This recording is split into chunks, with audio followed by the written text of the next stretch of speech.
Welcome to the Scoop World Order. Hope you guys are having a great Thursday. We got another huge commitment. It's a 5-star commitment, not the one you've ever heard of, but it's a huge ad by Ryan Day in the portal. We're going to get into that. Scoop Ultra tonight is a Scoop Ultra show. So if you guys are Scoop Ultra members, toss the asterisks into the chat. 3 asterisks in front of your question if you're an Ultra member. It treats like a super chat, so we put you right on the screen. Take your questions. It's a great feature of our premium membership. So we appreciate all of you guys that are our Ultra members. And we're going to get right into the show. As always, if you guys enjoy our content, please leave us a like, click subscribe, also click that little alert bell. Again, BuckeyeScoop.com is absolutely on fire. We announced Bill Greene's extension. One of the most liked threads that we've ever had. There's a little ticker that counts how many likes you have, and exploded. Really excited that Bank is in the fold. He's going to be on here Sunday with me. Nevada is traveling a couple days. He'll be back tomorrow and Saturday. But we're going to have a lot of incredible content. I'm so excited. We've made some really nice moves, some good additions. And I'm going to bring in one of those additions right now with our boy Devon, who is half of the Buckeye Boys, along with Mello, his compatriot. They are going to start broadcasting on this network Monday and Thursday, leading into our show, very similar to what Funky and Brandon Moses do on Sunday, 6 to 7. They will lead right into us. So you get a whole 2 hours of scoopness every night. And then we're going to have a Friday show that is likely going to be Funky, Devon, and however we comprise it. It's going to be fun. Funky's going to run with it, but we're going to have some extra programming. Nevada and I aren't going anywhere, obviously, just because we're the backbone of the whole thing. But giving some guys some at bats, some guys that are talented, some guys that have been killing it. Devon, congratulations on your success. You've had some really great interviews. You've been talking to a lot of recruits, a lot of current players, parents, kind of a different lens into Ohio State football, starting with the high school recruiting, superstar recruits, and talk a little bit about what you've been doing. Who did you just get done interviewing today, and what can people expect to see from the Buckeye Boys as they join with Buckeye Scoop? Well, first off, I just got to say, man, appreciate the opportunity to come on here. I could not ask to be part of a better organization, company, family, however you want to put it, man. It's a blessing and an opportunity that honestly I've been looking forward to for a long time, hoping this would eventually come. It has, man. God is good. But our interview got canceled today, which happens sometimes when you try to schedule these recruits, man, that he had to go to training. So a lot of different things going on. But I mean, we have interviewed TJ Alford, Riley Pettijohn, Jarquez Carter, Zion Grady. I mean, we interview players that are currently on the team and also recruits. Jameer Brown was one we just did the other day. Me and Funky interviewed him over on the Buckeye Boys channel. 5-star, top 3 player in the nation, number 1 wide receiver, Felix Ojo. A lot of those players, man. And, the heart behind it is, number one, I'm very passionate about recruiting. And you might ask, why is that? Well, my background is a background of a lot of trouble back in my younger days, man. And God saved me, and He saved me using a ministry called Teen Challenge, which involves helping men and young teenagers and boys as well get their life better. I went through the program myself, so that's where I love seeing young men and teenagers make the right choice, and I love hearing the stories about where they came from, their family life, what's going on around them, and to see them have an opportunity to go play college football anywhere, honestly, but definitely at Ohio State. I love finding out the ins and outs of that. And then the other side of this thing is, honestly, the recruiting industry has become a little bit of an ugly scene with some of these recruiting services on how they depict and how they present some of these players and some of these recruits. And I just find it, it's only fair to give these guys a platform and an opportunity to come and speak for themselves. And even us as fans, man, we want to know, what this recruit like, if he's a potential Buckeye, what kind of kid is this? What kind of person is this? What kind of family? What are his goals? And instead of reading in an article, right, where people get to type, what supposedly this recruit said, I want to hear from them firsthand. I want to be able to make my own opinion based off what this dude is saying about him. So that's the heart behind it, man. And it's just been an opportunity to, you know, hear stories, speak in the young kids' lives, and also in the same sense, be entertained with learning about these recruits and potential Buckeyes that could be a part of the team in the future. I just think it's the way now because you can see all these crystal balls and all these forecasts and all they're wrong all the time. And I think the only way to really move forward in this and kind of get a grasp on how a kid's recruitment is going is to hear from this and their families yourselves. I feel like that's really the only way this thing can move forward and get a grasp on, okay, do we think Ohio State has a chance? Do like a realistic chance? So instead of reading an article or seeing some type of bomb or prediction, why don't you go over here to Scoop or Buckeye Boys and hear what the kid said himself? At least that's my heart behind it, and I enjoy it. I have an actual passion for it. I got a full-time job in a business, and this is just something that I spend a lot of time doing. I watch film. I read all the message boards. I'm all over the place all day long. And also the community here that you can build with people in the chat and whatnot. It's really cool. It's a really cool environment. I'm pumped to come over here to Buckeye Scoop and bring these interviews and these players and these families over here so they have the opportunity to see what Scoop's about. Because I said over on my channel, man, in today's world, a lot of people can say a lot of things about people and channels and the whole 9 yards, but it's like, man, Scoop has been a positive foundation for Buckeye Nation in every single way. Positive things about players, about coaches. When everybody was down on the team because we lost to our rival, you turn into Scoop, it's nothing but, hey, man, I think these guys can come back from this. Fielding misses some field goals. Hey, man, this happens. A lot of good kickers miss kicks. So a lot of positivity on this channel, and that's what I'm about. I would never come to a channel that spreads a lot of negative things and does that. But Scoop has always been like not overly positive. You guys get called sunshine pumpers. That's just not the truth. It's more reality. Like, hey, man, this is actually what's really going on. So I'm thrilled to be a part of the team. You and Nevada and Funky and B Moses, have been nothing but helpful and good to the Buckeye boys and just me as a friend too, man. Me and you, Kirk, dude, we talk about life just in general, man. You're an amazing dude. I'm thrilled, to come over here and hopefully I can be an addition to Buckeye Scoop and to the Scoopers in the chat, man. Give you guys some entertainment and some information that you guys enjoy. So again, appreciate the opportunity, Kirk. Yeah, I think that you guys are unique in the niche that you have. You guys do a great job of really getting to know the people that are affected by recruiting, the parents. I mean, you've had parents on your show. Again, they're always great to talk to about their experiences. And again, you can learn a lot of intel from different schools that aren't Ohio State. What did they do well? What did they not do well? And I think that that's important. Again, you gain your network of trusted sources, and you can really do well in this industry. And I think that that's something that you guys are doing a great job of. So yeah, I'm really excited for what you guys do. Again, for Nevada and I, we're usually talking ball. We don't do a ton of interviews, so it's nice to have you pinch it when he's out. So we did, as I mentioned, get a 5-star recruit, which you had people can tongue in cheek it, man. But Grant Mills is a kid who's transferring from North Carolina. He was a 5-star long snapper, so he doesn't look like your typical 5-star defensive end. But you have to remember, like when you're a long snapper and you're a 5-star kid.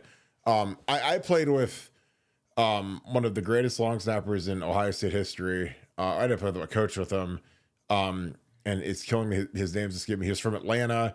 And I remember we beat Harvard for him. And I'm going to look when I throw it to you, I'm going to look his name up. But he was Bryce Haynes. Bryce Haynes was the best long snapper I've ever seen. And I remember he sent us his DVDs back then, a video of, they uploaded to the system. And he had this video where he snapped, I don't know if it was 100 straight long snaps and 100 straight short snaps, something like that. And we just hit fast forward through it. And every single snap was identical. It was like you're shooting it from a jugs machine, literally. And met the kid, loved him. And this is at a time when we didn't give scholarships to long snappers. Like we didn't do that until they were actually here. They actually earned the job. But now with 90 scholarships, you can scholarship a guy right out of high school or in the transfer portal. But he was excellent, and we beat Harvard on him. He wanted to go to Harvard to be a neurosurgeon. So long snappers are kind of different because long snapping is something where it is so hard to get an NFL long snapping job. It's almost impossible. So a lot of these guys, they've got career paths as doctors, as engineers. So they want to go to like a school that has a great business school or a great engineering school or whatever. Bryce obviously he's a doctor in I believe in Metro Atlanta right now.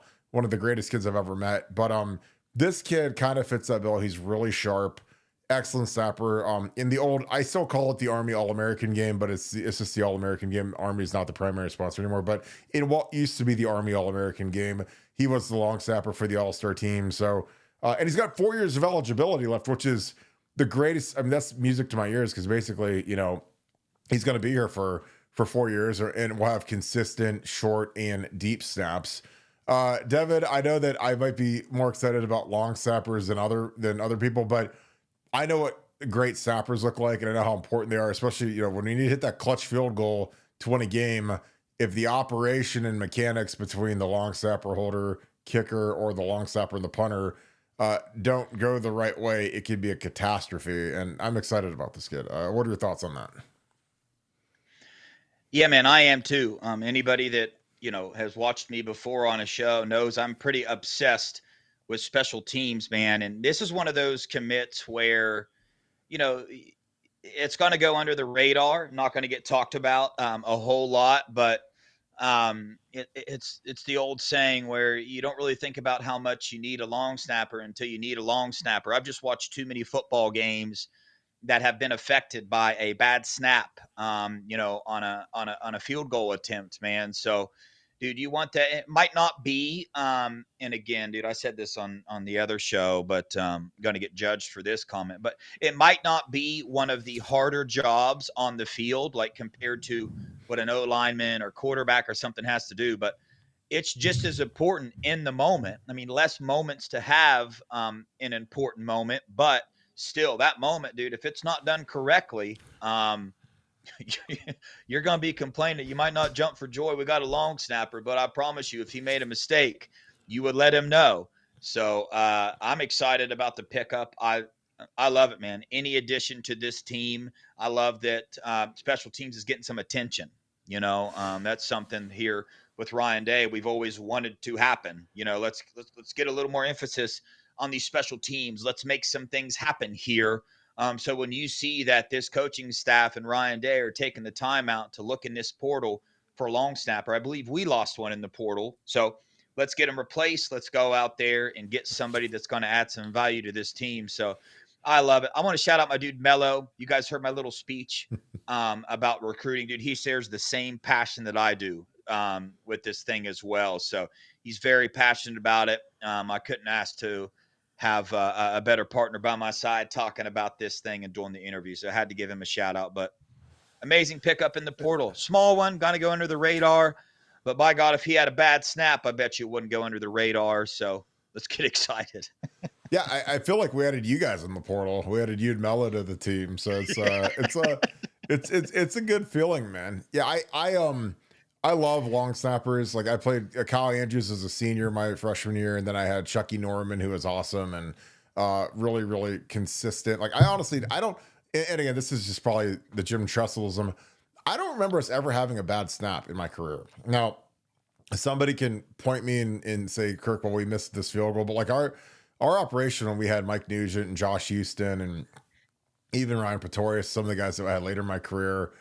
Tater, Aaron Petrie, like those guys were all really, really locked in, really, really good. And I never take long snappers for granted because again, we've seen some of the biggest catastrophes in football are when a guy pushes it to the left or right of the uprights or a snap sails over a punter's head into the end zone. And so I'm really excited about this. I think it's going to be a huge edge. I'm going to get into this a little bit with you, Devon, because you're the recruiting expert. So The coaches are on the road in May. May is a very brutal month for the college football coaches because they got to go hit the road and they got to go, crisscross the country. Their rental cars, hotel rooms, and stopping at 6 or 7 high schools a day. What are some things that you've heard about some of our coaching staff, Carlos Lachlan, Tyler Bowen, some of their attributes? Matt Patricia doesn't go too far from the Woody. Um, in terms of, you've talked to a lot of these kids, how are our new coaches faring and how are some of the old coaches faring? Because again, you hear a ton about Larry Johnson, you hear a ton about Tim Walton. How are our coaches faring on the road with some of these kids? Because most of the kids you interview are stars, 5-star, 4-star, like Felix Ojo, #1 tackle in the class. What are you hearing about our coaching staff thus far through your interviews you've done? Let me start with Coach Locke because it's probably one of the more surprising things that I've heard. And you know, you interview offensive linemen, and obviously we've heard a lot about Tyler Bowen, which I'll get into in a moment. But something very surprising is, we've talked to some offensive linemen, obviously some running backs, and then other position groups, linebacker and stuff from 2026 recruits. And you talk to them and you ask, hey, who have you been hearing from? And what are your relationships like with Ohio State? And Coach Locke is getting brought up a lot. Our running backs coach is getting brought up a lot when we're talking to offensive linemen, even. And it goes to show you saw what he did with Quinshawn and Trey on the field. And then you hear what the dude is doing in recruiting. You see when he gets on the road, he's out visiting not just running backs, but all these other players as well. And it's a breath of fresh air compared to who we had previously on the recruiting field. So Coach Locke gets a lot of praise from a lot of these recruits, not just running backs. But in the same sense, Tyler Bowen, man, I will spare the conversations I've had. Not that I brought these up, but I've talked to recruits and I've heard, and they bring up how it was before with our old coach and how it is now with Tyler Bowen, and not just Tyler Bowen, but the other offensive line coaches that Coach Day brought in. They're hearing from somebody from Ohio State every single day. And they're hearing from Coach Bowen every other day. And this isn't just our top recruits. This isn't just the Felix Ojos, right? It's all down the line, man. We've interviewed, and we also have talked to several recruits that we're going to be getting on the show and haven't interviewed yet. And, we have conversations with them and they bring that up. And every one of them talks about how Coach Bowen is so easy to talk to. He calls and he just talks to you. He asks about your family, so dude, I say it all the time. The Coach Bowen hire is going to go down as a brilliant hire. We obviously only have the recruiting side to judge on right now, but as of right now, it's a 10 out of 10, man. We still see new offers going out for the offensive line. One out of Pennsylvania here just recently. You see Evan Goodwin, a prospect that we were really in on, commits somewhere else. What does Coach Bowen do? He goes out and he offers another one to kind of replace that person on the board. So this net is being casted wide. And as far as the information I have goes, and the information is coming from the recruits themselves, from the top to the bottom, the communication stays the same. And I love it. Coach Bowen is reaching out every other day to most of these recruits. So on the offensive side of the ball, those are the two that I have heard about. The defensive side of the ball, Coach Johnson being talked about a lot right now. And you can get into, whether you agree with his recruiting strategy, whether, you think he's living up to snuff or not. But the last year's class was phenomenal. But I've talked to several defensive tackles and several defensive ends as well, and they have nothing but good things to say. Like, I will straight up ask them and say, hey, man, Buckeye Nation, a little bit worried about Larry Johnson and his recruiting and stuff. And you hear nothing but envy from these kids about Larry Johnson. He's talked about like he should be talked about as a legend. And they know that. They say when Larry Johnson speaks, the room gets quiet and people listen. And they love him. So, we can think one thing as a fan base and judge and all this, but then you hear it from the recruits that he's actually talking to, And it's just like, these guys love this dude, you know? And then you ask, okay, well, what's going on here? Are you not hearing from very much? And it's just like, that's not true either. They're hearing from Larry Johnson, and they're hearing from other defensive coaches on the staff as well. So we'll see how this class goes. Obviously, we're hearing a lot from wide receiver recruiting, offensive line recruiting, and stuff like that. James Laurinaitis is absolutely killing it as far as the linebackers go. I mean, you talk to anybody about James Laurinaitis, and it's elite. I just think we have an absolute elite recruiting coaching staff right now. Since we're on the recruiting subject, I think it's going to be elite and developmental side as well. But obviously, Larry Johnson is the one right now where everybody is saying, yo, what's going on here? His age gets talked about all the time. But man, the recruits I talk to, not that they would say anything bad to me, but I keep it pretty real and relaxed in these conversations, and they love the conversations they have with him. So that's what I got. Yeah, I think that Ryan has done a really good job of amplifying the amount of pressure that's put on these kids, but like in a comfortable way, not like pin the kid down and choke him out to get him to commit way. But he wasn't happy with Justin Fry's effort level on the recruiting trail. Everyone, this the worst kept secret in the world. But Justin, at the same token, is he's a more established line coach, I think, than Tyler Bowen was. But the thing that Ryan did that I thought was brilliant is how he grew the offensive line coaching staff from an offensive line coach and a GA with Mike Cellini and Justin Fry to basically like a 4-person staff where you have you have like the Triforce of, you've got Tyler Bowen at the top as the head offensive line coach. Then you've got I don't know their exact titles are offensive analyst or program assistant or whatever, but like I said, Charlie Dickey coached for Mike Gundy at Oklahoma State for a long time, and they've had great offensive. They've had 1st-round picks that he's coached. I mean, he's done a really nice job. Marcus Johnson just had a tackle get drafted in the 4th round from Purdue last year. So he's been at Mississippi State, playing the NFL for 7 or 8 years. I mean, those are two really good names. I like having. Just going to be honest, like I like having a minority offensive line coach, because I think that that's something that when you go recruit in the Deep South, it's just different. You don't see that. I think that that's a huge edge, and I think that he's the guy that'll probably be he'll be a head line coach somewhere next year. This is kind of like you're in the holding grounds for a year when you're an analyst at Ohio State. But I think that having guys that not only do you have 3 line coaches, but it's basically 3 areas of the country, because you think about where they've been and where they've come from. Like Marcus Johnson he was in Mississippi, so he's going to know that area and that footprint really well. Tyler Bowen was in the Northeast. He's going to know that area very well. And Charlie Dickey was at Oklahoma State, so he's going to know Texas really well. So and the West Coast. So I mean, and again, those guys can all crisscross, but I think that when you've got guys that are used to recruiting certain areas, and they know the coaches and they know the tidbits, and they know, hey, ask for this guy, and hey, this will help you here. Now Charlie Dickey and Marcus Johnson cannot go on the road unless they get some sort of a waiver.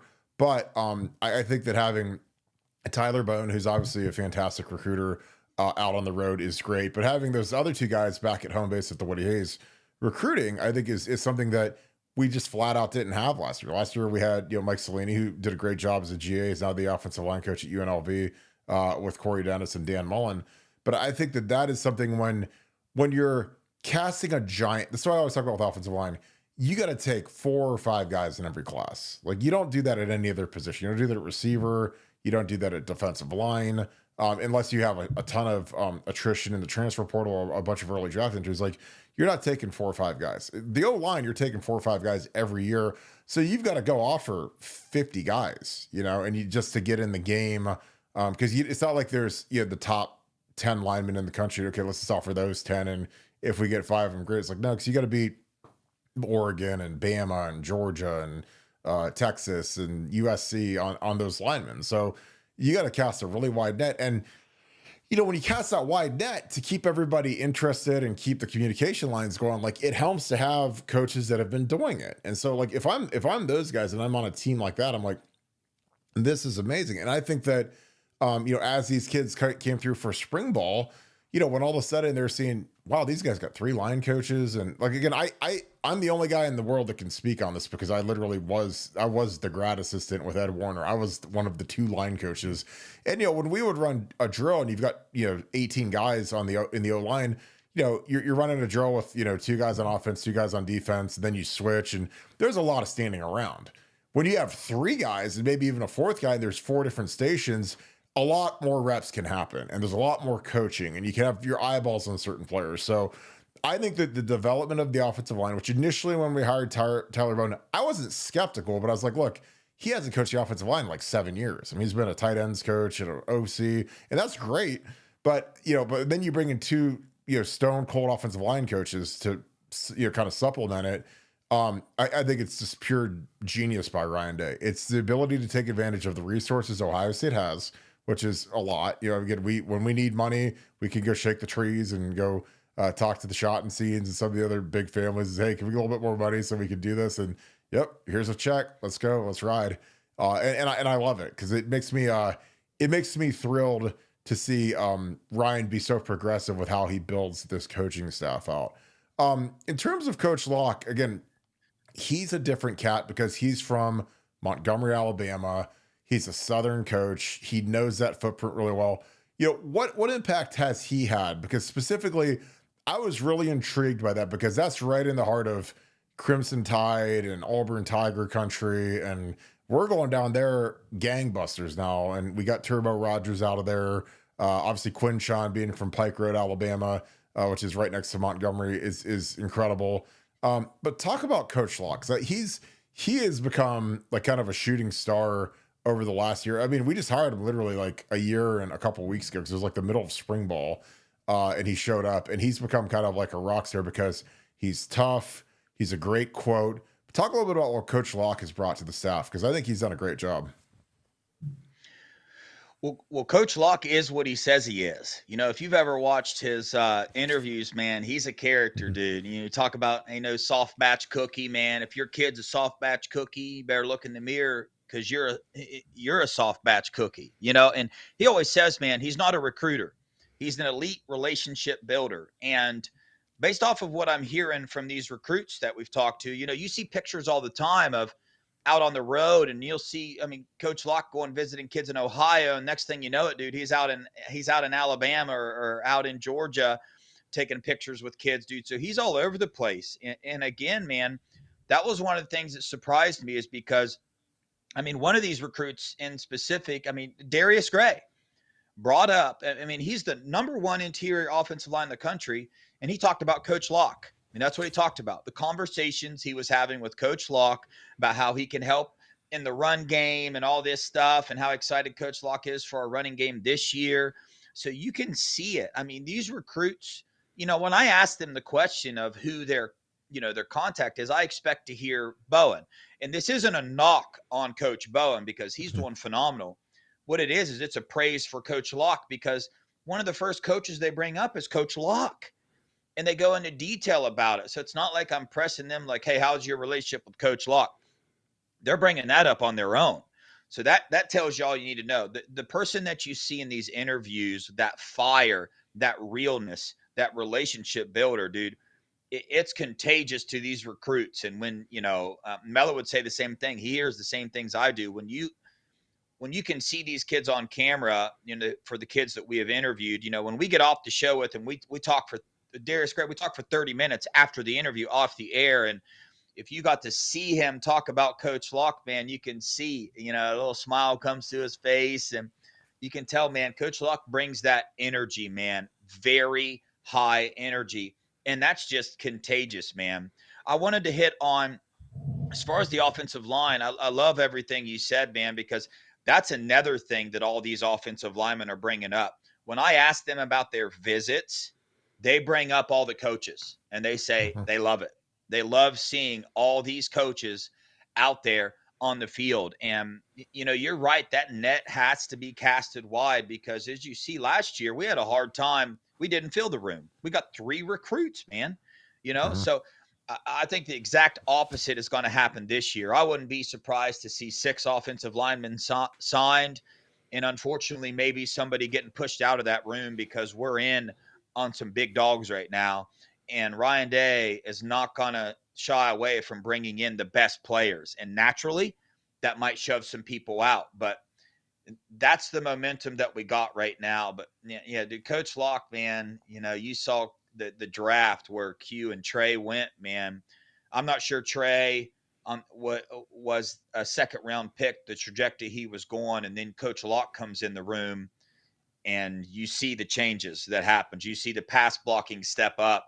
So it's energy on the field, it's energy off the field from the recruits, not even just running backs, but everybody. But again, dude, I feel like I'm repetitive in saying that the hires that Ryan Day is making is elite, but there's evidence to support that. It's not a homer take. It's not a sunshine pumping take, man. Like we hear from recruits and we hear from players and we hear what they're saying on and off the air. Uh, it's nothing but good things. So I mean, the hires Coach Day is making is Saban like moves. Yeah, and the way that they break out kind of recruiting, just to give you guys kind of an inside, sitting inside the Woody Hayes recruiting deals, each coach obviously is in charge of his position. Obviously, Carlos Lockett is in charge of running backs, but each coach also has they have an area in the state of Ohio that they're responsible for, and they have an area nationally that they're responsible for. And some of the areas, obviously, there's going to be some overlap. But like for instance, when I was working there, we had Mike Vrabel. Mike Vrabel had Chicago, Illinois. He had obviously around that Massachusetts area, which there's not a ton of football player there. And he had the East Coast of Florida, Fort Lauderdale, St. Thomas Aquinas, where Joey Bosa was, obviously, because he was the defensive line coach. Carlos Lockland, I bet a ton of money, has Alabama, Louisiana. You've sent a lot of the, Tim Walton, a lot of these guys down to Metro Atlanta. You send certain guys to Texas, Carlos Lockland, I'm sure you put him in Texas. But a lot of it is based upon wherever you coached at. I mean, obviously Tyler Bowen's going to have a lot of stuff in the Northeast just because he's been at Penn State, he's been at Virginia Tech. Brian Hartline's going to live in South Florida, Dolphins, Georgia. I mean, Brian Hartline can go basically anywhere. But you also, you divide it up among, who's got expertise in certain places, who knows coaches at certain places. And then if it's a place like, within an hour of Atlanta, like you're hammering that with about 3 or 4 coaches because you have to. So it's always something that they can change year over year. But, in generally, if a guy's got success in a certain area, you keep them in the same place. Now, if they don't, you got to mix something up, then that's not good. But there's certain pockets of the country where it's really interesting to see where these guys kind of get entrenched. And that's why Carlos Lockland was really intriguing when we hired him, because I don't know how many guys we've had from the state of Alabama as coaches at Ohio State, but we used to, I don't even know if we used to recruit Alabama, like even when Urban first got there, because it was just like when the Crimson Tide were, they were the Death Star. Like, I mean, you're wasting your gas and your airplane ticket to fly to Birmingham and go recruit versus the Crimson Tide and Auburn back then, especially pre-NIL. Georgia was different because kids are more, Atlanta's a real transient city. There's people from everywhere that live there, but you're talking Louisiana, Alabama. It was just Mississippi. I mean, it was like, he's like attacking a walled city basically. So, but again, with NIL, everything's different because when you pay these kids and all of a sudden mom and dad can fly up every weekend and you got this money in your pocket, it's different. You're not as glued to home when the traveling costs are all defrayed by the NIL, which is why I love it. It's a huge advantage for Ohio State that nobody talks about. As we keep cranking along, we're going to get into camp season in June. Who are some guys that Ohio State fans, because again, you interview tons of kids, Felix Ojo, who are some guys that you think are going to really get on the radar for Ohio State? Who are some guys you're excited about, either in recruiting or on the current team? And after that, we'll get into these Scoop Ultra questions. Yeah, gotcha, man. Obviously, you just listed one, Felix Ojo.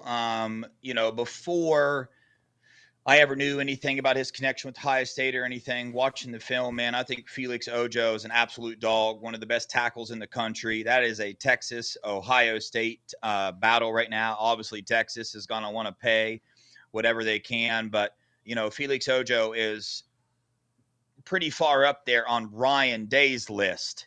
You mentioned coaches have different areas. Well, Ryan Day picks a few recruits every year that he might spend a little more time talking to and visiting and all that stuff. And Felix Ojo is up there. So on the recruiting side, you got him.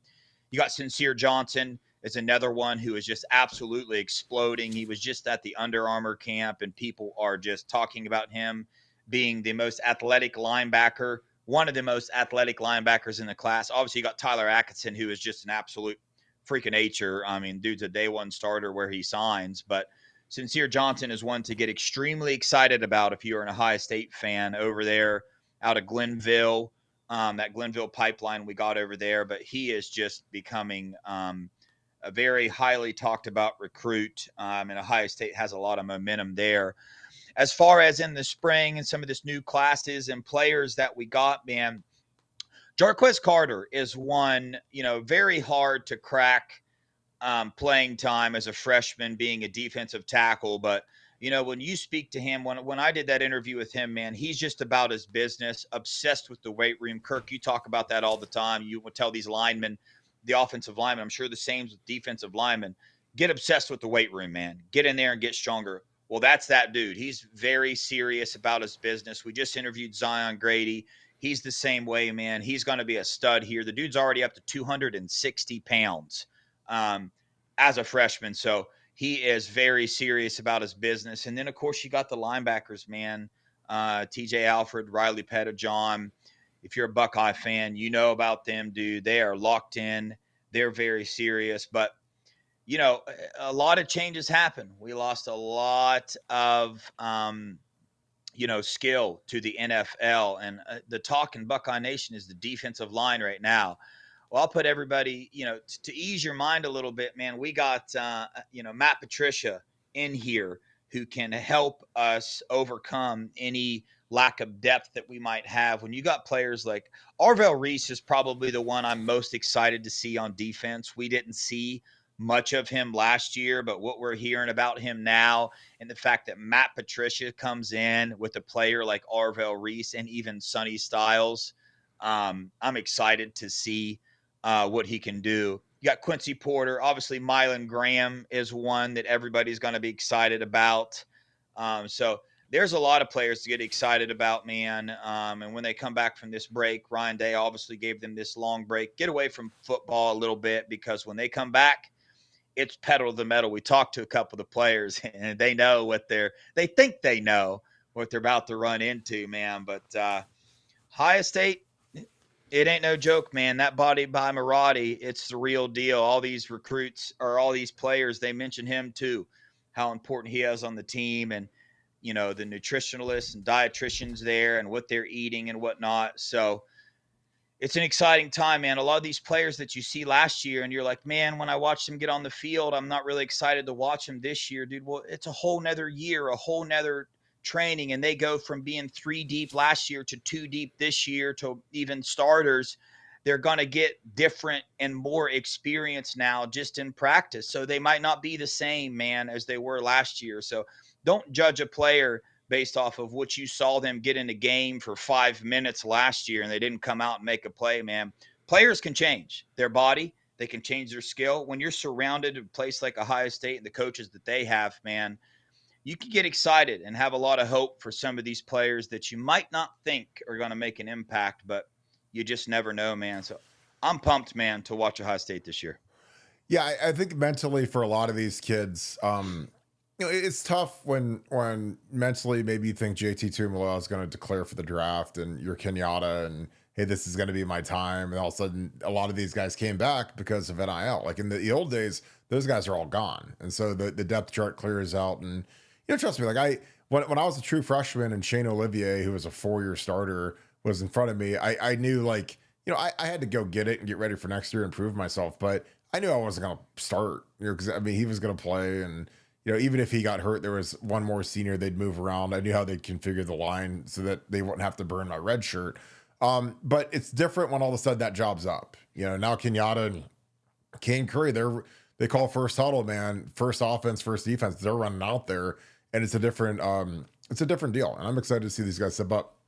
All right, got a couple super chats, and we're going to get into the ultras.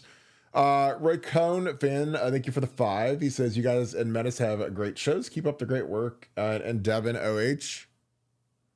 Yo. I appreciate that, Roy. And you've got a question right after that. I'm going to get on here. Roy, again, thank you for the 5. He says, I'm not concerned at all about the young talent stepping up this year. I'm worried about all of the new coaches, especially opening up against Texas. I think that, that's to be, analyzed. I mean, Matt Patricia and Brian Hartline are, Matt Patricia's obviously called Super Bowls and he's not going to blink. And Brian, I thought Brian had a good spring game. I mean, obviously he wasn't going against anything on defense with the fact that they just ran base defense. No, I don't even think they ran twists up front, let alone blitzes or pressures. So, Brian, there's going to be some heat on Brian because it's going to be tough. He's going to have first time starting quarterback and he's going to have, or unless Lincoln wins the job, he'll be making a second. Actually, no, he didn't start. So you have 2 guys that haven't started at quarterback and a first time offensive play caller versus probably a top 2 team. I think that we're going to be the top 2 teams in the country. So yeah, I mean, I can see that, but Brian, it's not like he's just been coaching for 2 years now. I mean, he's been with the program since like 17, 18-ish. And he's been, he's been here for a hot minute. So, and he got to be around Chip last year. And, eventually you got to take the training wheels off and it's go time for Brian. He wants to be the head coach here one day. He wants to be head coach at a major, top 10-ish type program. It's his time to shine. And with the offense that we have, it should be really fun to watch.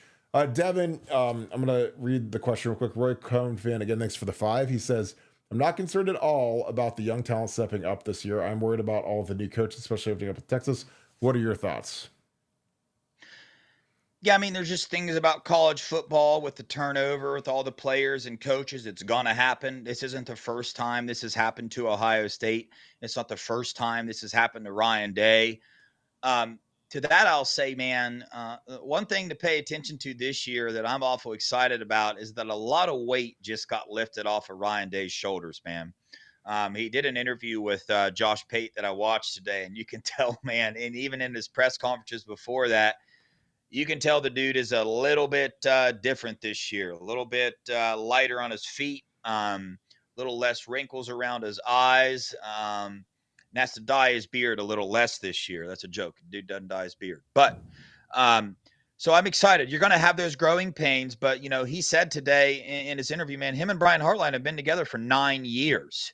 Brian Hartline just got to learn from Chip Kelly, and all those things. And on defense, you got people like Tim Walton who have been around the block as well. So it's not just Matt Patricia, coming in. You got people that have been a part of this program, very good coaches, Larry Johnson, Tim Walton, Matt G, a very bright up-and-coming coach. So it's not all just on these new coaches. These new coaches are surrounded by people and coaches that have been around the block a time or two and that have been in this program for a long time. But it's inevitable to have growing pains. New quarterback, new offensive coordinator, in terms of position, been part of the team, but he's going to call plays for the first time. But you're going to have some growing pains. But, I mean, I'm not sure you can put yourself in a better situation as a new coach than to come to Ohio State and be surrounded by coaches that are not new to the program or to college football. So, yeah, I think that, I don't sweat anything because every program in general deals with some sort of turnover, especially if you're a play caller at Ohio State, man, you're either coming or going. Because if you're killing it, you're going to be a head coach in 2 years. If you're not killing it, you're going to get demoted or fired in 2 years. So that's just the law of the land. And that's the same thing. Again, I love Larry Johnson. I've known Larry Johnson since 2000 when I was a young freshman. I was actually going into my sophomore year of high school. I was a nobody, nothing recruit, big, tall, gangly kid. I went to State College for football camp because that was when Courtney Brown got drafted, LeVar Arrington, they went 1-2 in the draft, and Penn State was kind of like in vogue at the time. And I went out there, and back in those days, it was I want to say it was a 5-day camp, and it was like parents drop you off, leave you on a Monday, and you're there. I mean, it was overnight. I mean, they don't do these anymore, but it was literally like a commuter camp there overnight. You did defense in the morning, offense at night, and then they'd flip it, whatever. So I would go with the D line for the first half of the day, and then you'd eat lunch and you go back to the dorms for an hour or two, and then you go back and you do offense at night. And it was like, I mean, it was like 2 days. It was like 2 like 3-hour practices, and I loved it. I thought it was amazing. But I had Larry Johnson as my position coach, because he was the D line coach at Penn State back then, and he just coached Courtney Brown, and he had Anthony Adams. I mean, he had a bunch of really Jimmy Kennedy, like first rounders. William Haynes were all first round guys, and I loved him. I thought he was great. I wasn't his cup of tea because I was too slow, and I was a big white dude, so I wasn't exactly what he wanted at Penn State. But he had great charisma. Super sharp. It was his son, Larry Johnson Jr., who was a running back who got drafted in the first round by the Chiefs. He came out and spoke to us, and it was great. And I every time I see Larry Johnson, I always tell him, like, look, people say whatever they want about that guy, but I played against his players. His guys played so hard, and they were so good. Even if they weren't first round guys, like, I mean, he had, and when I played, they had Maurice Evans, who was a 5-star all-world kid. He was real good. They had Aaron Mabin, who was a first round pick. He's a top 10 pick. So they always had, Tom Bahali was a fringe NFL Hall of Fame type guy, multiple time Pro Bowler for the Chiefs. So they always had like big time dudes, and they were always good. They always played hard. And I loved that. Like, so again, that's why I'm the biggest Larry Johnson defender in the world. But the thing I'd always tell these kids, I'm like, look, coaches can get fired, demoted, whatever, they get the health issue. Pick the school that you love. If you just had to go to school there, do that. Now, again, it helps when you've got Ryan Day, who's mid-40s, 7-year extension.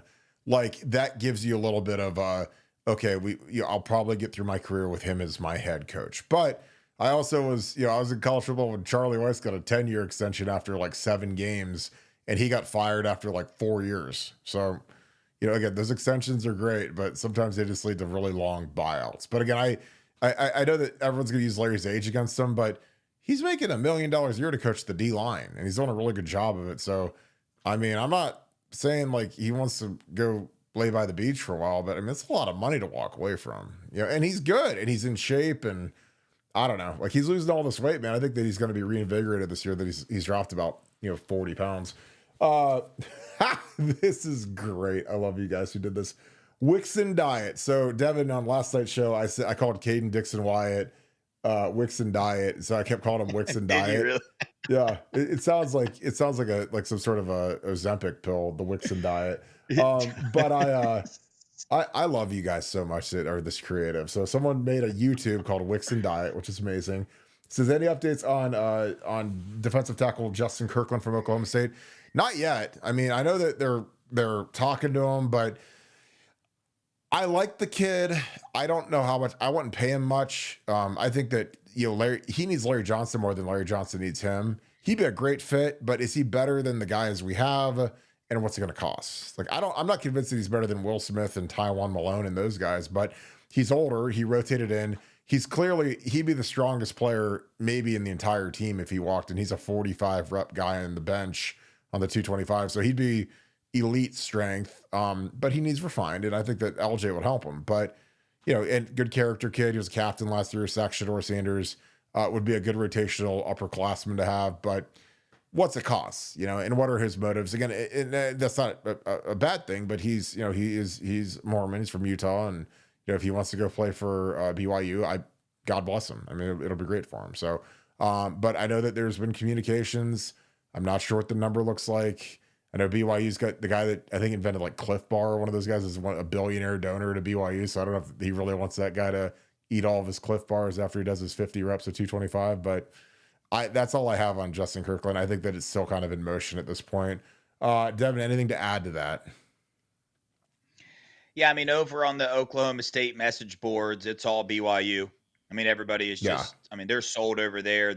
That's why he went in the portal, because he already knew kind of where he was going. But who knows, man? You never know.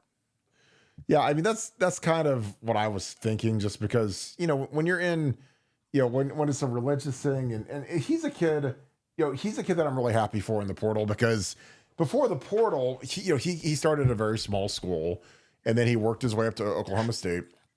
And now he has a chance to probably go to his dream school. Now, if he picks Ohio State, amazing. But if he ends up at BYU, nice knowing you. I mean, we'll probably will never hear from him again, but good luck to him. Like nothing negative about it, but good looking kid. And those weight room guys they're the key to my heart because those guys always end up getting better as they progress through their career.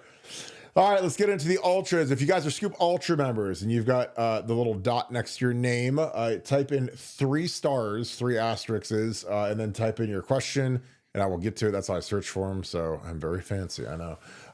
Beth and Karis, love you too, both. You guys are the best. I hope you guys are having a great night.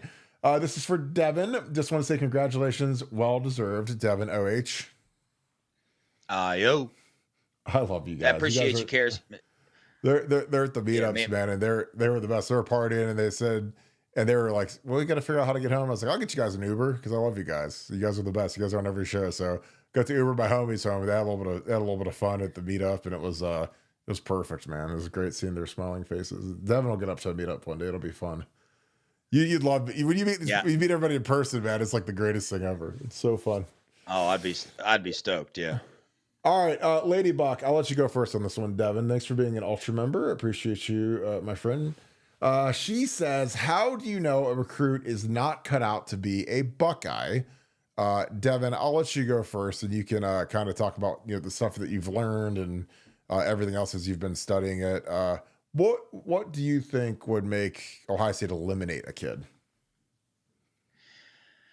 Well, man, I mean, me and Mello talk about this all the time, dude. It's really kind of not really surprising, but it's very obvious when you talk to recruits like we have that have Ohio State offers, not just offers, but that Ohio State is really in contact with all the time.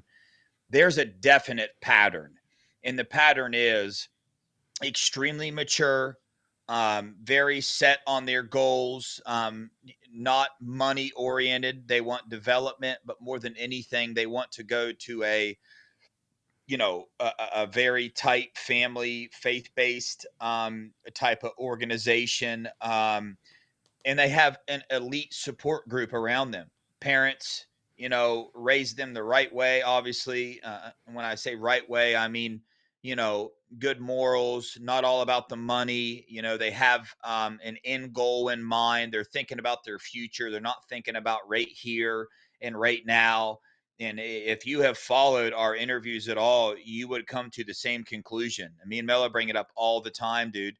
They're always, strong faith in Jesus. Not that that's a requirement, but all these guys are interviewing, man. That's what they seem to have, and they got good support group around them, parents leading them in the right direction, and you can tell they're just not those flashy type of guys that want a bunch of attention, man. They just want to play football, man. You ask some of these big time recruits. For instance, we asked one the other day. We said, okay, who's your, top 2 or 3 schools? And they said, Ohio State and LSU. And I said, well, why LSU? And they told us why. And then I said, well, why Ohio State? And their answer was football. That's what they said back. Just football, man, because I love football. So, again, that's just what it is, man. I don't know what would deter them away from a recruit. I mean, I do, but it's easier to tell you what these recruits are like that Ohio State is going after very hard, and they're about their business, and their business is football, not money. Well, I think that that's the great thing about the NIL world is you can really see what people's motivations are. And I think that NIL is great. Like, yeah. I mean, I'm all for these kids getting paid. Again, I'm not jealous that I didn't play when there was NIL. Again, I had an incredible college experience. I was fine drinking draft beer and eating dollar slices of pizza at night. I still survived. Life is amazing. So, am I happy that these kids can, live a little better and have the means to take care of their mom and family and stuff? Yeah, I think it's great. I think it was always there. And I'm glad that these guys get to take advantage of it. But, you can do a lot of research on these kids because if they're, again, and the other thing that this brings out is you can see who are the potential, malignant, the tumors that are going to be out there that you're going to have to deal with when this kid gets to campus. Because if you've got a crazy mom, crazy dad, crazy uncle, crazy fake agent that's coming after you about money and every dime and every single thing in the world, like I'm just telling you, like, you recruit your own problems. Like, it's not an accident that all of a sudden people are like, wow, like Ohio State, it's like police blotter season is gone. And, these kids are all good kids and they're content. And these kids still, they go out and they party and they do it. But I think that, they're less, they're able to like enjoy themselves and have some more fun, and they're not as stressed out because they have some money in their pocket. And again, like, money is one of the great stressors in life. And these kids all, most of these kids are getting a minimum stipend, and then a lot of them are getting substantially more. So, they can just relax and enjoy life. And like Josh Simmons talked about how, they asked, what is your daily, what's, give me a meal. Like it was on one of the NFL draft reels. He's like, well, every morning, I go to the original Pancake House in Upper Arlington, and he's like, I get like, eggs and an omelet. And I'm sitting there, and I've eaten in there. It's my favorite place to eat breakfast at, the one at Polaris. And his menu order is like $60. And I'm just like, and then it's like, well, then at lunch, I go to BB Bop and I get double chicken and double steak and double this. And it's like, so that's like $35. And then it's like for dinner, I like to go to Jeff Ruby's, and I'm like, this is like $450 like a day to eat. But again, when you're a pro athlete and basically you're a pro athlete and you're trying to take care of yourself, trying to eat healthy, trying to not eat crap, like that's the advantage of the NFL. Like, how are you going to stress out when you're on your way to getting paid? And he's one of the great Ohio State Buckeyes ever. His mom loves Buckeye Scoop. He told me how much she loved watching me in Nevada. And I got the biggest kick out of it because I had no idea until after he was done playing. So he told me all about it. And I was like, that's amazing. But, like, I think that these kids generally, they know if they stay screwed in, that their life is going to be really, really good. And again, the greatest example of that of all time is Jeremiah Smith. Like, Jeremiah Smith is a kid that you don't see him out in the streets. You don't see him, doing crazy stuff on Instagram. He's the perfect football player because he is seen and not heard. He is a guy that is a monster on the field. He just chills off the field, works an ungodly amount off the field when he doesn't have to, when it's not prescribed. As I used to always say to the linemen that I used to coach, if you want to be great, you got to do a lot of stuff outside of the prescribed time. Like, you can say, hey, we're going to work out for 2 hours. You got to come back later in the evening and get another 2 hours in, or you got to go take care of your body, or you got to go figure out a way to get leaner. You got to eat better. Like, everything that's deficient, you have to, be better at and amplify. So JJ does that naturally. Like, he's on the Monarch machine, takes care of his body, doesn't, no chemical abuses. I mean, he's the dream, so when he's your best guy and he's your highest paid guy and one of the highest paid guys in America, and that's the guy you point to, you're like, yeah, that guy's worth every dime that we give him. But in terms of the original question, which was, how do you know recruiters not cut out to be a Buckeye? Well, I mean, you just gotta, you go through kind of the, the body language. Like, I never used to like when guys would ask me about the depth chart. What's the depth chart? Who's coming back? Are they any good? I had guys ask that, and without question, when they would ask me that, they were always busts.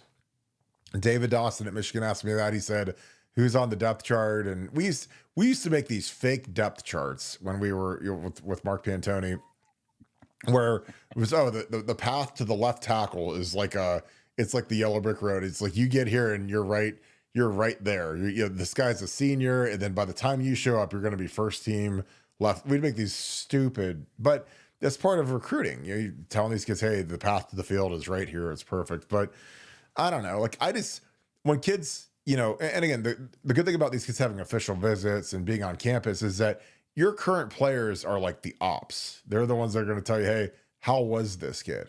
Because I had kids that I hosted, and kids that I was around when we had official visits. And I was like, if you bring him here, we're going to suck so bad, because he's a terrible human being. And plus, I think he's a terrible player. There'd be guys that were offered, and you take them out at night. And again, I would encourage my guys to take these kids out at night. Let's go to the club. Let's go out on campus. Let's see how they are around people. And if they act like idiots, get rid of them. Because when they get here, they're going to be worse, because you're going to give them a chunk of money, and it's going to amplify whatever vices they have. So again, I used to love taking guys out. So say, okay, is this guy a scumbag? Is he a good guy? Is he chill? Does he have a chemical problem? And again, you can cut off a lot of the fat when you just do a little bit of research. So that's what I did. And plus, back in my day, when I was an official visit host, usually you have the freshmen and sophomores do it. We used to get like $160 to take the kids out. So whatever we didn't spend, we got to keep. And I'd always take them out and buy them a piece of pizza and Coca-Cola, whatever, and drinks and whatever. But like, that was like an easy way to make $40-50. Plus, when you're the host, you get to go to the good meals. You get to go eat at Hyde Park or whatever. So I was like, I want to host every week because I get a free awesome meal instead of eating my Hot Pockets and all the other trash I used to have to eat. Dave Mathis, thank you for being an Ultra member. What kind of message does it send that the old coach that CJ Johnson got here and immediately lost almost 20 pounds? Well, I think that the message is that, sometimes certain teams want guys to be lighter. Some guys want them heavier.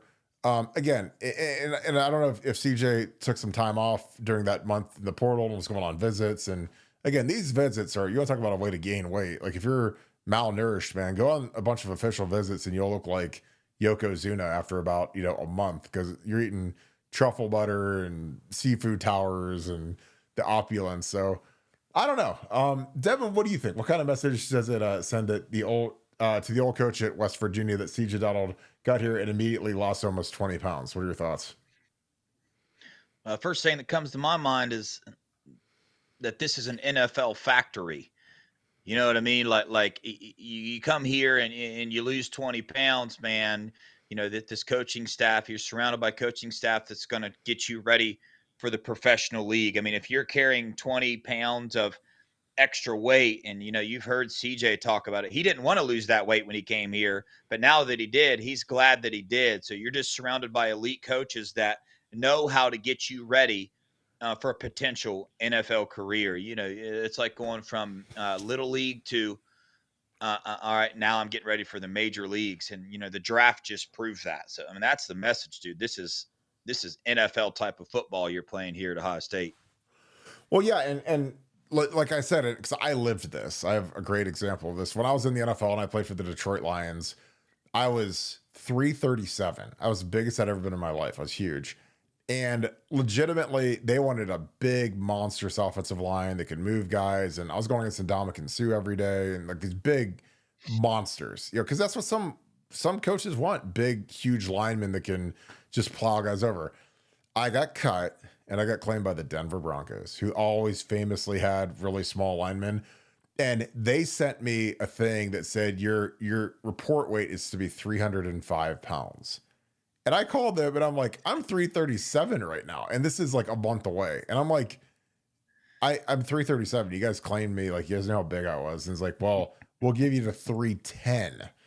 And I was like, I swear to God, I lost 27 pounds in 3.5 weeks of just like eating a spinach salad with a chicken breast. And as soon as I would eat, man, I would go to Lifetime Fitness in Dublin. It used to be open 24 hours. And I would go get on the Stairmaster until I was going to die. Then I'd go in the pool and run, and I'd go sit in the sauna. I mean, it was the most unhealthy thing of all time, but I made it. Because again, when you're in the league, every pound you're overweight is $500 per weigh-in. So if you're 4 pounds over, that's $2,000 every single day. And I was like, well, you guys are going to both be taking my money. So yeah, it was the craziest thing I've ever done, but I did it. And it was literally 3 a days, middle of the night, set the alarm, go over there. Like I said, I'd get on the Stairmaster until I was going to die. And then I'd go run in the pool. I just run back and forth. Then I'd sit in the sauna, run back in the pool, just kept doing it. I'd get to a certain number on the scale. It was like a UFC weight cut. It was great, but I made it. And it was just like, it was just so funny. It's amazing how hard you can push yourself. Dave Mathis, appreciate you. Oh, you got a second one on here for you. You got 3 in a row. I like it. Quinshon Judkins had a hand injury last season and you guys knew about it. Do you think Oregon knew about it as well? How often do you think other teams know about injuries of other teams?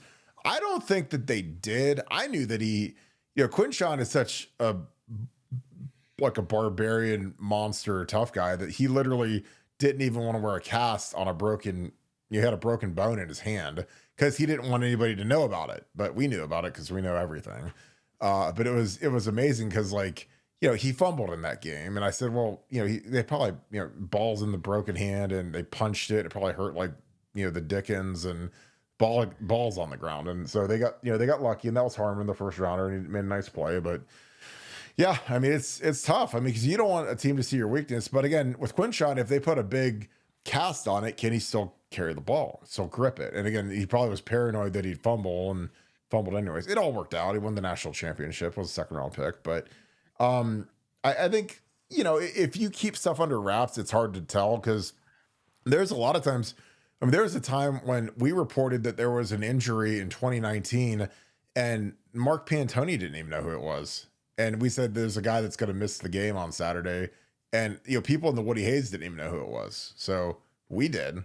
Because again, that was the level of our sources. I mean, we always have sources everywhere and they tell us stuff. And it was just something where it came to fruition. And we don't like to go with that stuff, but sometimes to let people know, hey, we do have people everywhere. And that's the best part about Buckeye Scoop. And it didn't hurt anything. And it was Brandon Bowen. He was hurt. We put in Nick Petit-Frere. We beat Nebraska by like 75 points. I mean, it was one of the worst bludgeonings I've ever seen in my life. But it's just one of those things where, teams, information flows freely. So you got to keep it really, really tight. And I think that that's something that's harder than ever now because these kids have agents and agents talk and agents know coaches. And you got to be real careful who you tell stuff to. Devon, what are your thoughts? Well, I was going to say, not only that, Kirk, it just depends on whether that scum coach sold him the information that he illegally stole from so many people. So you just never know. I mean, the type of information that goes around, man. So, man, like you answered that question way better than I ever could. But, when you see reports with that scum coach breaking into, that's that type of information he probably got his hands on, is who was injured and who wasn't. But, man, I don't know. You said it. When he comes into the game with a cast, it's known right off the rip. So punch it. Punch it as hard as you can. Yeah. Dave Mathis again. Thank you, my friend. It says, "What's the NIL deal for a long snapper?" I don't know. I mean, it'd probably be, maybe a low 6-figure deal. Maybe. Again, this is a kid that he's not. John Frollman's back this year, so there'll be competition. But John did a good job last year. So I think that this is more of a build for the future and be a part of an explosive offense and an NFL machine and really good special teams coaches. I mean, we got Nate Ebner helping out on special teams now. He's one of the best special teams players in NFL history. So I think it's kind of a pathway to the NFL. And again, I'm sure it'll be competitive because again, you gotta have a great long snapper, and this kid is a great long snapper. So, but I'm not sure what the exact particulars are of, and I know most of the NIL deals. I can almost tell you to a T what the guys are getting paid, but I do not know this one. So, Devin, do you have anything to add to this one? No, but I mean, shoot, a free education from Ohio State might be enough. Well, yeah, like, and plus, to be a part of a program that's putting guys in the league like at this rate, it helps. And like I always tell people, like Ohio State it's such a fun university, and I've never met a kid that's like, man, I really regret going to Ohio State. It was terrible. I mean, it's a great campus and great vibe, and Buckeye Nation's everywhere, which is the beauty of what I do for a living, is that we have such an incredible fan base that supports the show, which again, I'm very thankful for you guys. Lady Buck, I hope you're doing great. Thanks for being an Ultra member as well. Kirk, are you able to be a fan, or does your coach side never turn off? Well, of course I'm a fan. I mean, obviously I want the kids to win. I want Ryan Day to win. I want those coaches. I want Ross Bjork to win. Because when they win, it's great. It's great for me. We show up win or lose, and we were podcasting right after the Michigan game last year, and it was tough. And we were podcasting during the national championship game, and it was amazing. So, but I'm always a fan of the kids, because I remember being one of them, being a player, and I know how some former players kind of stabbed us in the back and were tough on us, and I try to be fair. Again, I'm not just pure, rose petals. Like, because I want, when you guys tune in, I want you guys to get like a fair and balanced view of things. It's not just,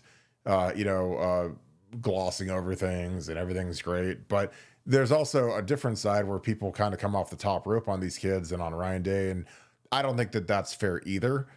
So we try to really be fair. Nevada and I, we always strive to be accurate, like deadly accurate with our information. We break more stories than every other, beat member or site combined, because that's what we do. That's what we're interested in, and we're the best at it. So again, I love having these guys do great. But the coaching side never turns off because I'm literally obsessed with football. I love football. I study film nonstop. I love going to clinics. I love talking to coaches, agents, players. I've got great contacts at all levels of football. And I always like seeing what's coming. What are the new cutting edge deals?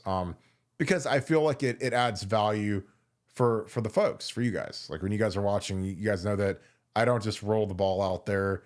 I want to make sure that you guys get something out of every show. You learn something. You have a lot of fun doing it.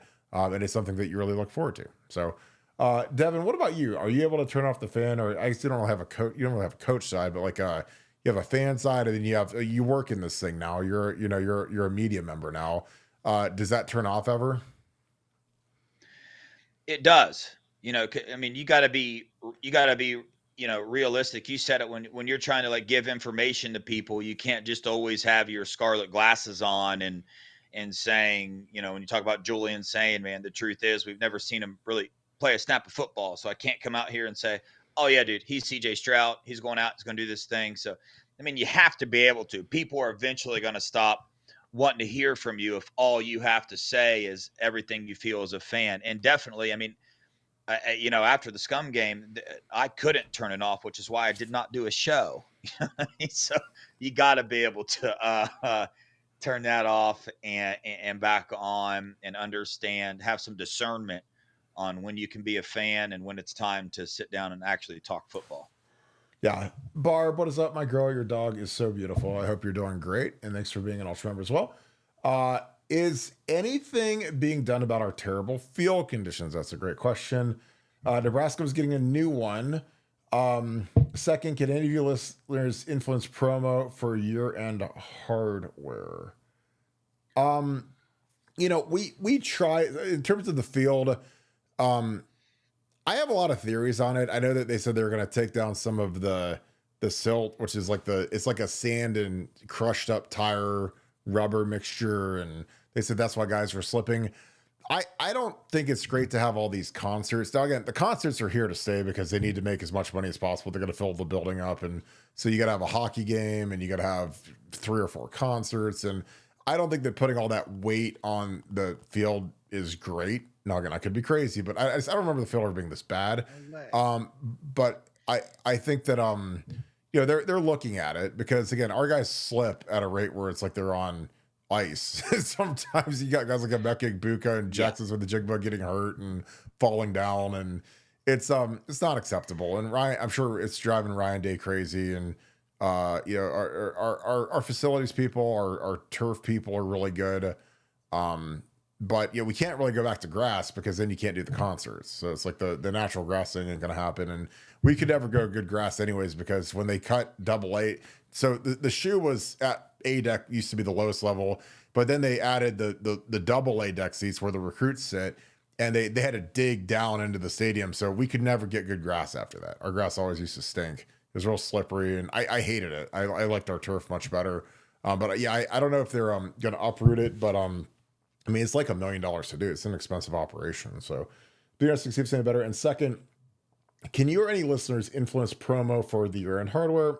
I mean, I can scream until I'm blue in the face that Jeremiah Smith should have been the freshman of the year. We didn't promote him enough. I mean, because they picked the defensive end from Texas over JJ, which is crazy. And Cody Simon should have been an All-American, should have been a Buckeyes finalist. He wasn't. And again, Sonny Sal's a very, very good player. But Cody Simon was better than him. He was the leader of the team. He is the senior. And again, if it's all even, promote the senior. Now, JJ was better than Emeka last year. So JJ is going to get the hype and the promotion to Emeka's detriment. But, I didn't think I thought we did a terrible job of, I mean, even like Tyleek. Like Tyleek was, I thought, fantastic last year. And I kept saying, I said on 100 shows that he's one of the best players, not just on our team, but in the country.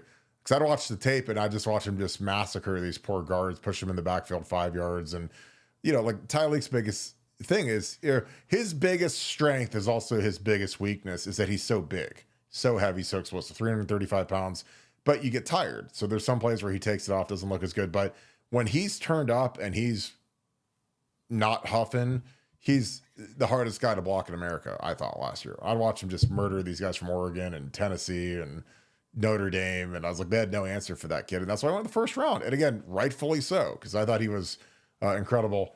Devon, I'll let you take a crack at this.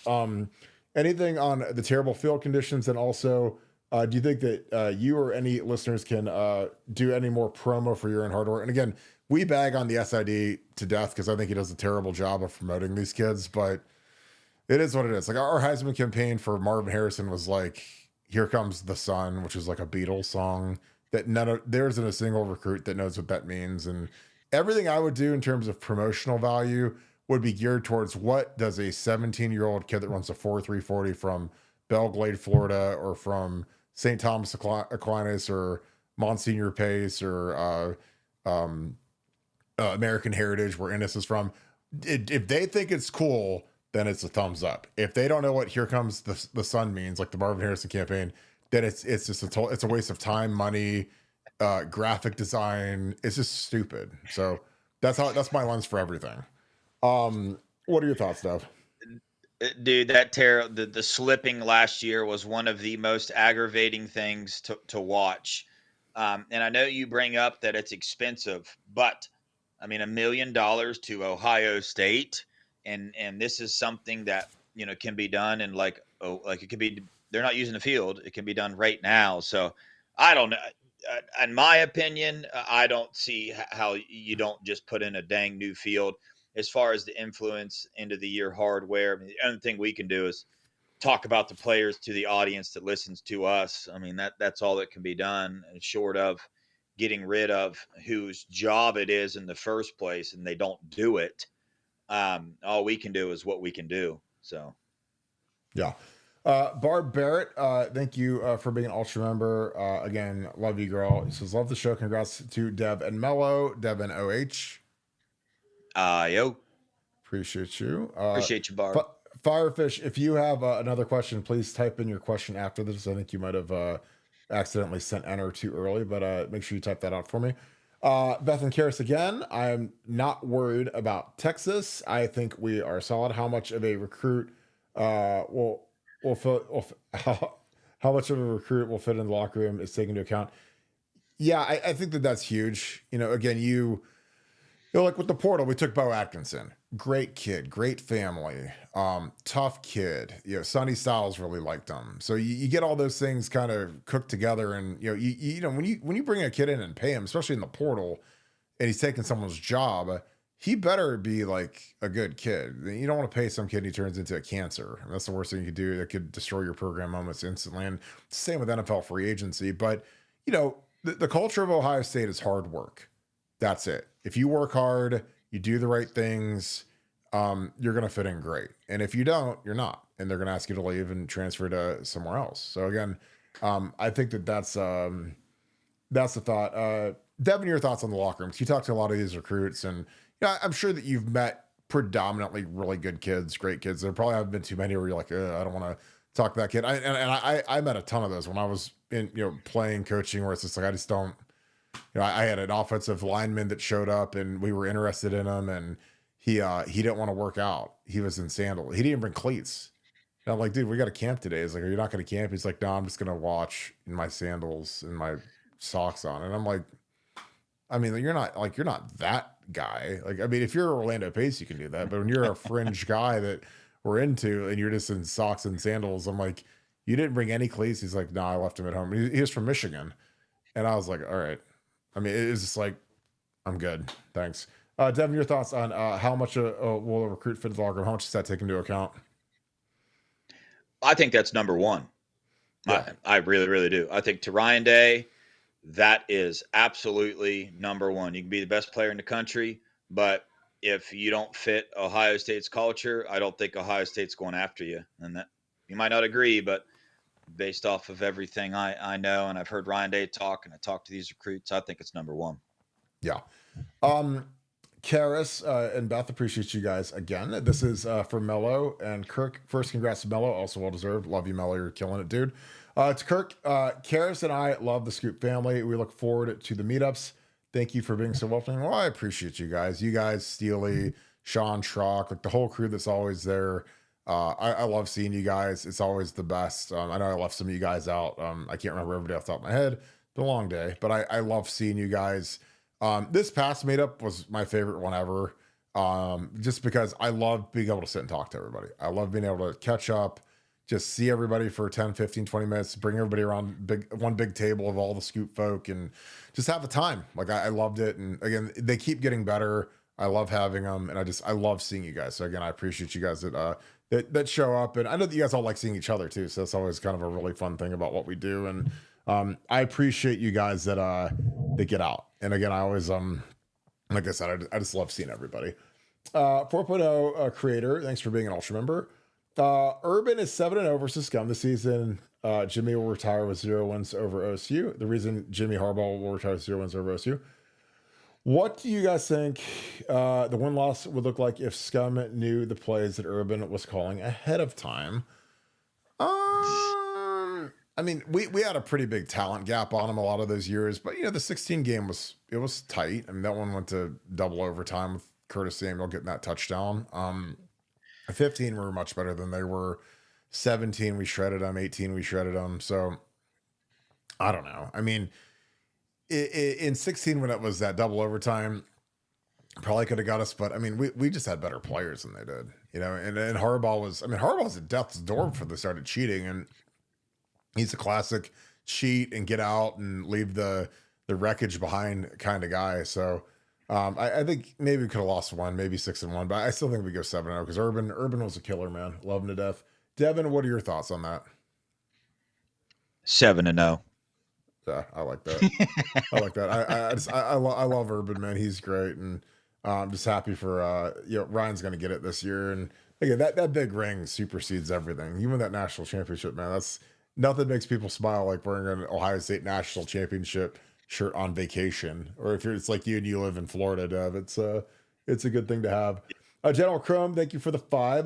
Good to see the Scoop fam tonight. I hope everyone had a blessed week. Devin OH. IO. Great show, guys. Well, I appreciate you so much. And I love the Incredible Hulk. Even though Venom is my favorite of all time.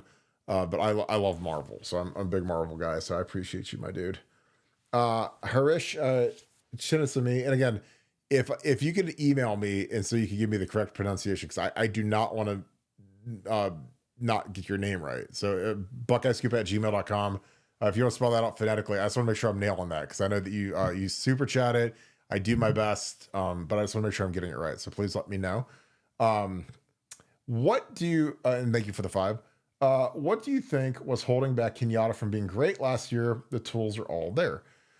Well, I think, physicality. I think he needs to be more physical versus the run. A lot of guys that are really good pass rushers or bigger kids, they're not real interested in playing the run. I think that was one of his deficiencies, because he's as big as Jack and JT, but he doesn't play the run as violently. And that's something that, again, you have to get, when you're a defensive end and you know that sacks are the roads to riches. Like if you get 10 sacks in the NFL, you're going to go to the Pro Bowl and get a huge extension. Playing the run is like the nuisance. Like that's the thing that you don't want to do. It's not the fun part of life. It's like when you're the guy that owns the restaurant, like playing the run is like sweeping the floors and emptying the trash in the night. Like cooking the meals is like the thing that you live for when you're like a young chef coming up in the world. But that's what he had to get better at. He had to play with better effort and intensity versus run, be more physical. And, and again, I think that when a guy gets, you think that a guy like JT's a 3-and-out guy and Jack might be a 3-and-out guy and they come back, I think it takes a little bit of the wind out of your sails. So, but now he's the guy, and I think on first down, it's going to be him and it's going to be Atkinson as our 2 ends, because you get your 2-6-6 big guys out there, which I like a lot better. And then on passing downs, you can have those guys out there with Caden Curry, and also with Logan George and some of these guys and CJ Hicks. So yeah, I think that that held him back. He's got tools, but again, there's a lot of big talented guys that don't turn into great ends, because I think playing defensive end, it's a lot like playing offensive line. The effort is so important, because there are plays that guys give up or they don't play as hard. and it really it hurts your productivity. And I think that his effort at times has been just okay. And I think that he needs to ramp that up. If he wants to be an NFL guy and a big time NFL guy, it's all about effort. I mean, you watch some of these guys that play, and God, if you watch the guy we got, if you watch Bo Atkinson, I mean, his tape, it's effort plays, getting sacks, getting tackles for loss, running down running backs from behind. Like that's just effort. He's not Lawrence Taylor. He's not Micah Parsons. He's getting there because the quarterback holds the ball for an extra 2 seconds and he gets the guy on the ground. So that's what, Kenyatta, if he plays with Bo's effort, he's going to be a terror. And that's why I love taking a guy like Bo, because that's like taking Caleb Downs. That's like taking Jeremiah Smith. Like he's going to be like, do it like that guy on film. It's like having Jackson and JT. Do it like those two, because they do it right. Ty Leak and Ty Hamilton, so that's, Cody Simon. Do it like Cody does it. He does it perfect. Devin, your thoughts. What do you think was holding back Kenyatta from being great last year? The tools were all there. What are your thoughts? Well, I'm extremely high on Kenyatta Jackson. I think what was holding back is experience. I mean, there was a point in time in Jack and JT's career when they did not look as good as they did last year. I mean, that's just part of football. I mean, you hit the nail on the head, physicality and stuff. I think that's going to come with more experience. He's the number one guy this year. He's going to gain more reps, more experience. I think out of all the defensive ends that we have on this roster, including Atkinson, I think he's got the biggest potential, and I think he's going to live up to it. By the end of the year, I think he's going to be being talked about quite a bit. I agree. All right, brother. I'll make sure I got all my Ultra folks taken care of, and then we can head on out. Let me make sure there's no more Scoop Ultras. 1, 2, 3, boom. I think we got them all.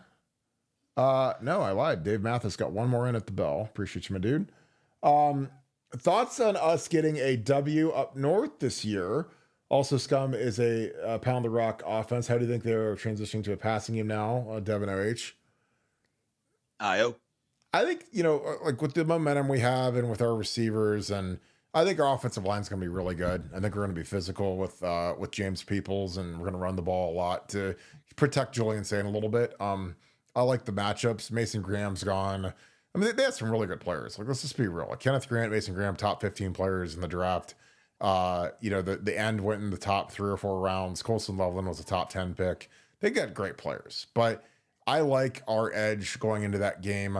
I love playing in Ann Arbor. It's my favorite place in the world to play, because there's nothing better than beating Michigan at Michigan. It's like winning a national championship, because when you can make those people all shut up and be quiet and go home, it's cathartic. It's the greatest feeling in the world. And I did it my senior year. I did it my sophomore year and my senior year. And when that place is emptying out and it's quiet and you're out there in your white jersey celebrating, it's the greatest feeling there is. So again, I think that that's something that Ryan gets to experience this year. And I'm really excited for him. Dev, your thoughts on us getting a win up north this year? And also Scum is a pound the rock offense. How do you think they are transitioning to a passing game now? What are your thoughts? And for me to answer that second part, I don't think that they've got the quarterback for a passing offense, but Devin, I'll let you go. I think Day learned a very painful lesson last year. So you got that lesson he learned, and then he just won a national title. So, I mean, I think you'll never see a loss like we saw last year again. So that's all I'll say on that right now is a lesson learned and a lot of weight lifted off his shoulders. So the game's going to look a lot different this year. And what passing game? That's all I got there. I love that. All right, Devin, any final thoughts? I'll wrap this thing up. This is a monster tonight. Great show. Appreciate you. Any final thoughts? Yeah, I appreciate the opportunity. So excited for what the future holds. And, of course, everybody in the chat, love y'all, man. Shout out my dude Mello, man. We're stoked for this opportunity. Look forward to everything this has to offer. All right. I appreciate you, my dude. It'll take us on out of here. Again, if you guys enjoy our content, please leave us a like, click subscribe. Also click that little alert bell. Great show tonight. Give you a little preview of what you're going to get with the Buckeye boys. We'll be all rotating through with Devin. We'll have myself, obviously Mello, Funky, B Moses, Bill Greene, Nevadabuck. We'll all be rotating through. It's going to be outstanding. I think they do a great job. And they're really adding a different level of recruiting stuff that we can add to our repertoire. Our recruiting staff is incredible. Bill Greene just re-signed. Funky is up and coming. Devon, Mello. It's awesome. So super excited about all that. And I appreciate all you guys that tuned in all night tonight. So as always, if you want to help us out in a big way, give us a follow on Apple Podcasts. Again, we are doing that to keep growing every platform, especially YouTube and Apple Podcasts. It's something that we have been striving to do. You guys have been doing it. Leave us a 5-star review. It's the biggest thing you can do in the world to help us out. So with that being said, thank you so much, Buckeye Nation. Thank you, Scoop family. I hope you guys have a great night. And also a quick shout out to our armed force members as well, our pay it forward folks. That all goes to the armed forces, police officers, first responders, firefighters. Thank you guys for all that you guys do. Again, we don't forget about you guys on Buckeye Scoop, and we love you guys to death. And one last thing, because I knew I was going to forget it, and I didn't forget it. Our merch drop is live, and I'm going to start opening the show with it. But our gear is up, and we've got potentially a new edition. I don't know if it's in the store yet, but it could be. It's going to be incredible. We've got our Scoop gear, our Scoop chance. Let me refresh this real quick and see if it's in the store yet. It is not. It'll probably be. We did the proofs today. We've got a Scoop Had It First shirt, which I know I had people telling me they wanted it. So I was like, you know what? We're going to get it in this drop, and we're going to get Buckeye Scoop flags in here for the folks that wanted those. So again, do it on the fly. But again, rep the Scoop, REPTHESCOOP.com, and you get a look at some of the gear. Again, the Urban Meyer quarter zip is by far the hottest selling item we have. All sizes. Again, the white quarter zips are very hard to get. But it's on Urban War on Big Ten Network. It's fantastic. I got the blackout hat, which I'm ordering a bunch of those. I love those. I'm buying a bunch of these. This Carhartt hoodie is going to be one of my feature things. I love it. American flag is always, stand up for your country, guys. I love the gear. Super easy to order. Keep the prices low. Again, that Carhartt hoodie is one of my favorite pieces of clothing I've ever gotten. I wear it all the time. The Buckeye Scoop one. Got your racer tank for you girls who need to go out and go running. Great cover up for the pool. And blackout hoodie, Carhartt. I'm going to be wearing this. You're going to see this on me a lot. So again, I appreciate you guys. Rep the Scoop, REPTHESCOOP.com. Appreciate it. So again, I'm going to wrap this thing now. But I just appreciate you guys so very, very much. So with that being said, thank you so much, Buckeye Nation. Thank you, Scoop family. See you guys tomorrow, 7:10. Be ready to roll. Go Bucks.